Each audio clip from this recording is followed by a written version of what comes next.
তোমার ওই রাঙা চরণে ঠাঁই দিয়েছ। তোমার ওই শ্রীমুখে আমাকে পণ্ডিত বলে ডেকেছ। তাই আমিও প্রতিজ্ঞা করছি, আমার সকল শিক্ষাকে আমি বিলিয়ে দেব এই অশিক্ষিত নিপীড়িত দলিত বঞ্চিত মানুষের মধ্যে। আমি যেন তোমার এই রাঙা চরণে স্থান পাই ঠাকুর। তুমি তো পারবে রঘুনাথ, তুমি তো পারবে আমার এই অশিক্ষিত মানুষের মধ্যে শিক্ষার আলো জ্বালিয়ে দিয়ে তাদেরকে গড়ে তুলবে সত্যিকারের মানুষ। তুমি তাদের মুখে দেবে আশার আলো, মনে দেবে বল। তাই তো তারা সংঘবদ্ধ হয়ে সোচ্চার কণ্ঠে অন্যায় অত্যাচারের বিরুদ্ধে বলবে, এই সমাজে আমাদের যে সমান অধিকার। আর সেই শিক্ষা এরা তোমার কাছ থেকেই নেবে রঘুনাথ। তুমি ঠিকই বলেছো ঠাকুর, তুমি ঠিকই বলেছো। আমি এই শিক্ষা বিস্তারের জন্য মানুষের দ্বারে দ্বারে চিৎকার করে বলেছিলাম, ওগো তোমরা শিক্ষা দেবে নাকি গো শিক্ষা। কিন্তু কেউ আসেনি ঠাকুর, কেউ আসেনি। কেন জানো ঠাকুর? শুধুমাত্র বর্ণবাদী উচ্চ বংশ ব্রাহ্মণদের ভয়ে। রঘুনাথ, তবুও আমি হাল ছাড়িনি ঠাকুর, তবুও আমি হাল ছাড়িনি। কারণ আমি জানি একদিন না একদিন ঠিক আমি কিনারায় এসে পৌঁছাবো। তাই আমার ঠাকুর দয়াল হরিচাঁদের কৃপায় আমি আজ এই কিনারায় এসে পৌঁছে গেছি। তাই আজ থেকে আমার কাছে তুমি আমার ভগবান। ভগবান ভগবান আমি হতে চাইনি রঘুনাথ, ভগবান আমি হতে চাইনি। আমি চাই আমার এই দলিত বঞ্চিত নিষ্পেষিত মানুষগুলো তারা শিক্ষার আলোয় আলোকিত হয়ে সমাজের একজন হয়ে বেঁচে থাকুক। ওই উচ্চ বর্ণদের বিরুদ্ধে তারা সবাই একজোট হয়ে বলুক, এই সমাজে আমাদের যে সমান অধিকার, শিক্ষা লাভের আমাদের যে অধিকার রয়েছে। তুমি আমাকে আশীর্বাদ করো ঠাকুর, আমি যেন এই নিপীড়িত দলিত বঞ্চিত শিক্ষিত মানুষদের তাদের কি করতে পারি প্রকৃত মানুষ। আমি যেন তোমার এই রাঙা চরণে ঠাই পাই ঠাকুর, ঠাই পাই। তাই যেন আমি এই করে তুলতে পারি এই সমাজের অশিক্ষিত মানুষদের সত্যিকারী মানুষ।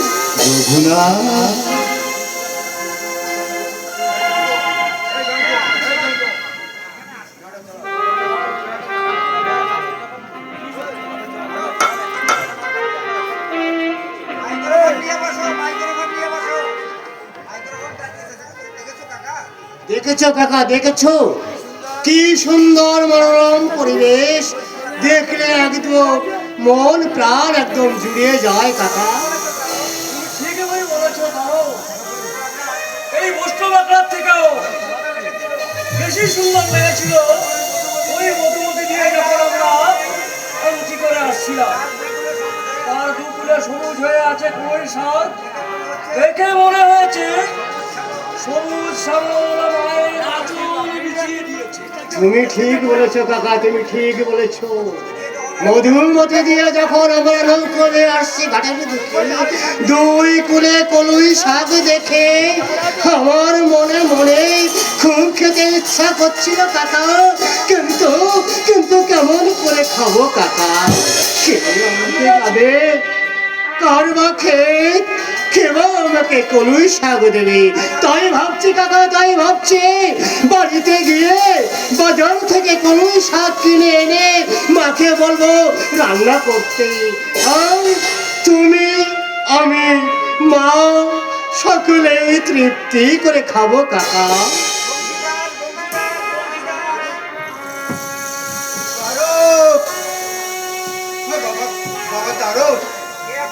কে আপনি? তারক তারক বলে ডাকছেন? আপনাকে তো আমি চিনি না, তাই আপনি আমাকে নাম ধরে ডাকছেন। বাবা, আমার নাম বংশীদাস। আমি এই মন্দিরে পূজারী ব্রাহ্মণ। এই বৈষ্ণব আঁকড়াতে তুমি এসেছো শুনে আমি তো বাবা ছুটতে ছুটতে চলে এলাম। কি ব্যাপার, আমার কাছে ছুটতে ছুটতে এসেছেন? বলুন কি জন্য এসেছেন? বলছিলাম কি বাবা, তুমি আমাদের এই বৈষ্ণব আঁকড়ায় এক পালা কবি গান কর। না না বৈষ্ণব বাবাজি, আপনাদের এই বৈষ্ণব আখড়ায় এক পালা গান করার আমার সময় নেই কাকা। আমরা কারণ গান করে ফিরছি, আমরা বড় ক্লান্ত হয়ে ফেলেছি, তাই আমাদের বিশ্রামের প্রয়োজন। তাই আপনাদের এই বৈষ্ণব আখড়ায় আমরা গান করতে পারবো না, কি বলো কাকা? হ্যাঁ, তারও ঠিকই বলেছে। দেখুন বাবাজি, আমরা তো অনেক দূর থেকে গান করে ফিরছি, তাই আমরা খুবই ক্লান্ত। তাই আমরা এখানে বিশ্রাম করবো, গান করতে পারবো না। দেখো বাবা তারক, দূরে দূরে তোমার গানে আমি অনেকে শুনেছি, কিন্তু আমি যেতে পারি না তো। কেন জানো? আমার ছেলে গোপাল, তাকে তো নাহানো খাওয়ানো সবই আমাকে করতে হয় গো। তাই তাকে একা ফেলে না আমি কোথাও যেতে পারি না গো। তাই তুমি যখনই আমাদের এই বৈষ্ণব আঁকড়ায় এসেছো, আর না করো না বাবা, তুমি আমাদের এই বৈষ্ণব আঁকড়ায় এক পালা কবি গান করো বাবা। আমি তোমার হাতই ধরে বলছি, এক পালা কবি গান করো। আমরা না হয় কষ্ট করে এক পালা গান করলেন, কিন্তু আমাদের যে টাকা দিতে হবে, কি বলো কাকা? হ্যাঁ, দেখুন বাবাজি, আরো ঠিকই কথা বলেছে। আমরা হয়তো রাতে কষ্ট করে একবেলা গান করব, কিন্তু আমাদের পারিশ্রমিক তো আপনাকে দিতেই হবে। টাকা না বাবা তারক, টাকা পয়সা দেওয়ার সামর্থ্য আমার নেই। তোমাকে বিনা পয়সায় এক পালা গান গাইতে হবে।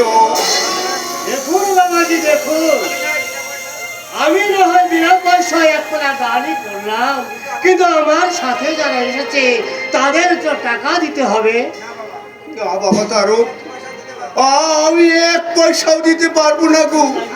তোমাকে বিনা পয়সায় এক পালা গান গাইতে হবে। আমি ভিখারি মানুষ, আমি টাকা পয়সা কোথায় পাবো বলতে পারো? কেন বাবাজি কেন? তুমি যে বললে এই গোবিন্দ সেবার দেওয়ার জন্যে এই প্রতি বাড়িতে বাড়িতে তুমি ভিক্ষা করো, তবে তোমার পয়সা দিতে সামর্থ্য কোথায়? এমন কথা বলো না তারক, তুমি এমন কথা বলো না গো। আমি দাঁড়িয়ে দাঁড়িয়ে ভিক্ষা করি গো। আমি শুধুমাত্র আমার গোবিন্দ সেবা দেওয়ার জন্য যতটুকু চাল ডাল প্রয়োজন, আমি তো তার বেশি ভিক্ষা করি না গো। তাই তো আমার কাছে কোনো পয়সা নেই। আমি কেমন করে তবু বলতে পারবো? দেখুন বাবাজি, দেখুন, আমরা বিনা পয়সায় গান করতে পারি না। তোমার গোপাল যদি অনুমতি দেয় তাহলে আমরা গান করতে পারি। বেশ, তা বেশ, আমি মন্দিরে গিয়ে আমি এক্ষুনি আমার গোপালের আমি অনুমতি নিয়ে আসছি। তোমরা এখানে একটু বসো, আমি যাবো আর আসবো, যাবো আর আসবো। বাবা, তুমি তো কথা দিয়ে দিলে। ওই বাবাজি যদি ওর গোপালের অনুমতি নিয়ে আসে, তাহলে তো আমাদের গান গাইতেই হবে। শোনো কাকা, শোনো, আগে তো গোপাল অনুমতি দে। আমি তো এই বাবাজিকে পরীক্ষা করবার জন্য এই গোপালের অনুমতি চাইছি। দেখি ওই বাবাজি গোপালের কিরকম ভক্ত। বেশ, তাহলে চলো ওই গাছটার নিচে আমরা একটু বসি। বেশ, চলো।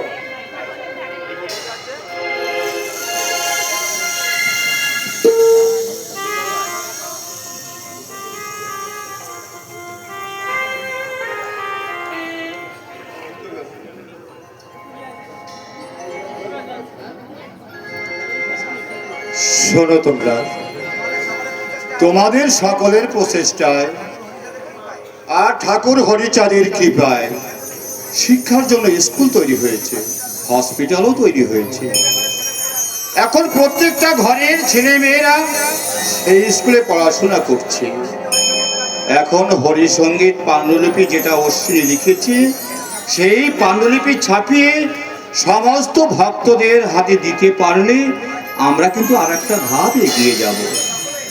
কিন্তু তোমরা তো সকলে এসেছো, আমার অশ্বিনী কোথায়? সে আসছে না কেন?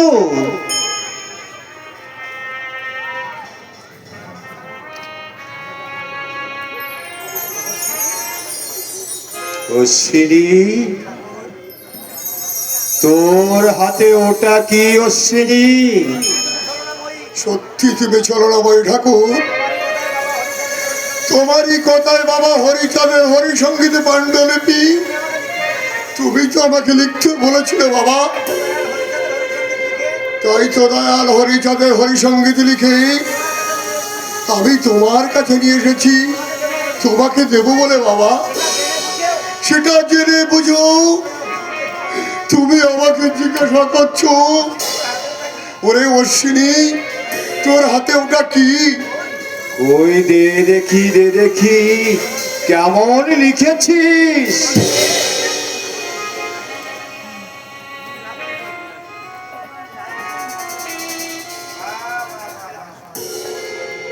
বাহ,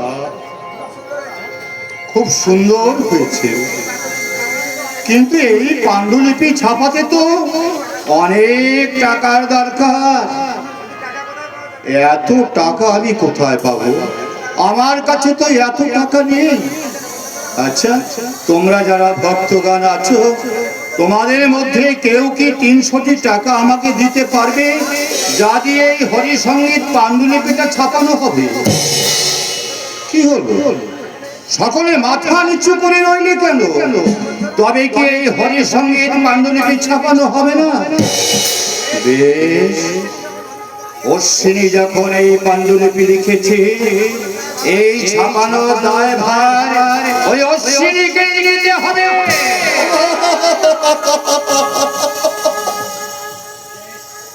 বেশ, তুইও যখন পারবি না অশ্বিনী, তখন তো টাকার জোগাড় আমাকেই করতে হবে।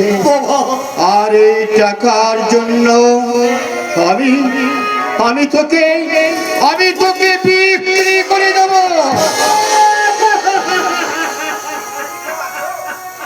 তোমরা কি কেউ আছো যে 300টি টাকা দিয়ে আমার অশ্বিনীকে তোমরা কিনে নিতে পারো? আছো কি কেউ?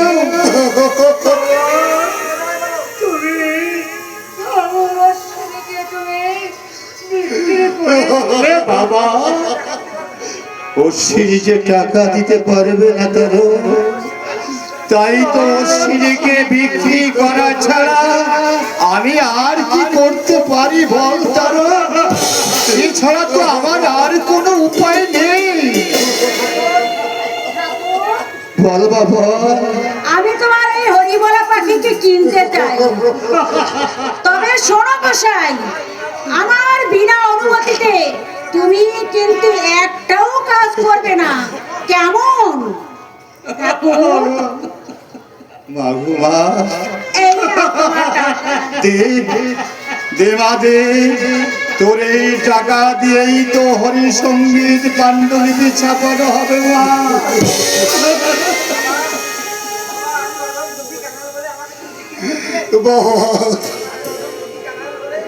আমি অধম যুগী কামার হলে আমাকে তুমি বিক্রি করে দিলে।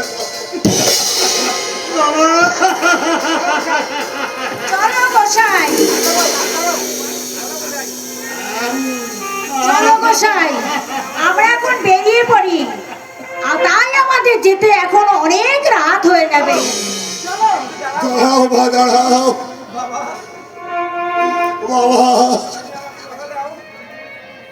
তুমি আমাকে কথা দাও বাবা। আজ আমাকে বিক্রি করে দিয়ে যে হরিসঙ্গীত জামানো হচ্ছে, সেই হরিসংকীর্তন যেখানে হবে তুমি সেখানে আসবে বাবা। তুমি আমাকে কথা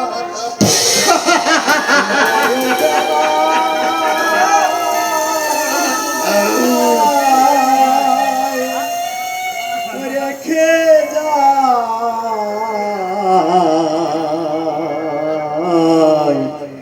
ব্যথা ভরা আখি যায়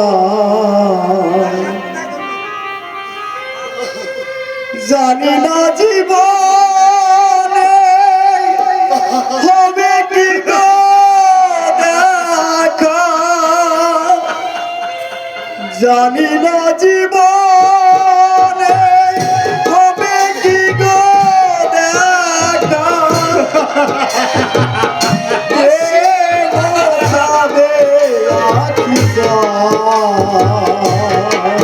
গো ঠাকুর ব্যথা ভরা আখি যায় হৃদয় বেলা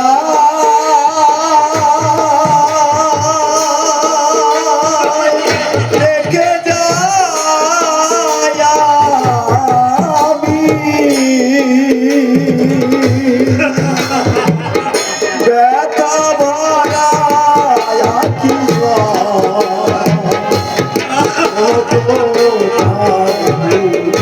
ব্যথা ভরা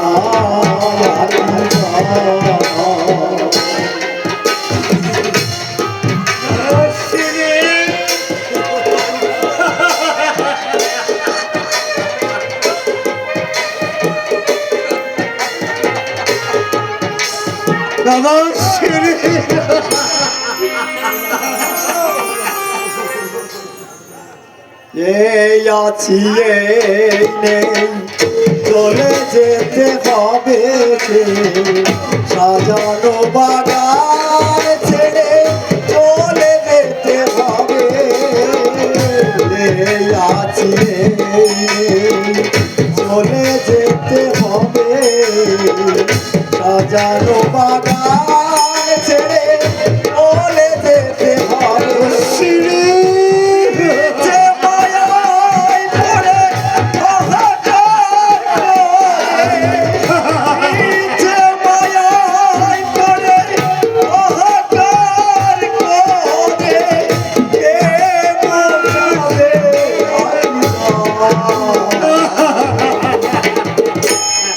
ও গো ঠাকুর ব্যথা ভরা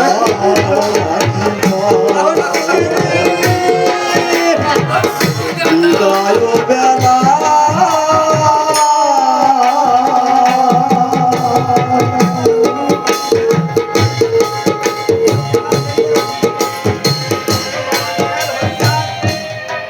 ওগো বাবা দয়াল হরিচাঁদ তুমি আমাকে দিয়ে কেমন লীলা খেলা খেলালে ঠাকুর আমি যে তোমার অশ্বিনী তোমার হরি বলা পাখিকে না, ঠাকুর না, তুমি আমার ওই অশ্বিনীকে বিক্রি করতে পারো না। সত্য। তুমি কি জানো না, ওই অশ্বিনী আমাকে মা মা বলে না ডাকলে আমি যে থাকতে পারি না। তুমি বাবা হলে কেমন করে ওই দুঃখী ছেলেটাকে বিক্রি করে দিলে? তুমি আমার শশীকে বিক্রি করে দাও, আমার অশ্বিনীকে তুমি ফিরিয়ে দাও ঠাকুর, আমার অশ্বিনীকে তুমি ফিরিয়ে দাও।